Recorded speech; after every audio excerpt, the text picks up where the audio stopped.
নমস্কাৰ। আজি শুক্ৰ গ্ৰহৰ বিষয়ে ক'বলৈ লৈছোঁ। শুক্ৰ গ্ৰহ লাক্সাৰিয়াছ হয়, লাক্সাৰিয়াছৰ প্ৰতীক। যেতিয়া আমাৰ শুক্ৰ গ্ৰহ সুস্থ থাকে, ষ্ট্ৰং হয়, তেতিয়া আমি খুব লাক্সাৰিয়াছ লাইফটো কটাব পাৰোঁ। ভাল হয়, আমাৰ ধন টকা পইচা ঐশ্বৰ্য বিভূতিশালী হৈ উঠিব পাৰোঁ।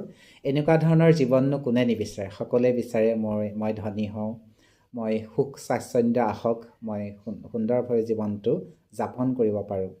গোটেইখিনি হ'বলৈ হ'লে শুক্ৰ ষ্ট্ৰং কৰিব লাগিব। শুক্ৰ ষ্ট্ৰং কৰিবলৈ হ'লে আমি কি কৰিব লাগিব? যিসকলৰ শুক্ৰ ডাউন বা তেখেতলোকৰ শুক্ৰৰ বেয়া প্ৰভাৱ পৰি আছে, সেইসকলে শুকুৰবাৰে নিৰামিষ খাব লাগিব আৰু বগা ৰংটো ব্যৱহাৰ কৰিব লাগিব। বগা ৰঙৰ কাপোৰ পিন্ধিব লাগিব আৰু বগা ৰঙৰ যদি দুটা আঙুঠি আপুনি বুঢ়া আঙুলিত পিন্ধে, এনেকৈ তেতিয়াও শুক্ৰটো ষ্ট্ৰং হয়, ধন টকা পইচা আহে। আৰু ৰূপৰ এপাত খাৰু পিন্ধিব পাৰে আপুনি হাতত, তেতিয়াও শুক্ৰ ষ্ট্ৰং হয়। আপুনি সুন্দৰভাৱে গা পা ধুই সুন্দৰ ড্ৰেছ পৰিধান কৰিব লাগিব। চেণ্ট মানে সুগন্ধিযুক্ত আঁতৰ লগাব লাগিব, তেতিয়াও শুক্ৰ ষ্ট্ৰং হয়।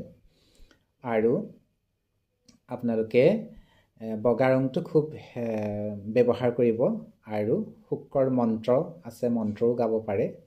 ওম হুং চুং শুক্ৰায়ে নমঃ, এই মন্ত্ৰটো উচ্চাৰণ কৰিব পাৰে। তেতিয়াই শুক্ৰ ষ্ট্ৰং হ'ব আৰু যেতিয়া ধন টকা পইচা আহিব আৰু আপোনাৰ সুখ স্বাচ্ছন্দ্য বৃদ্ধি পাব, মানে লাক্সাৰিয়াছ লাইফ আহিব। ধন্যবাদ।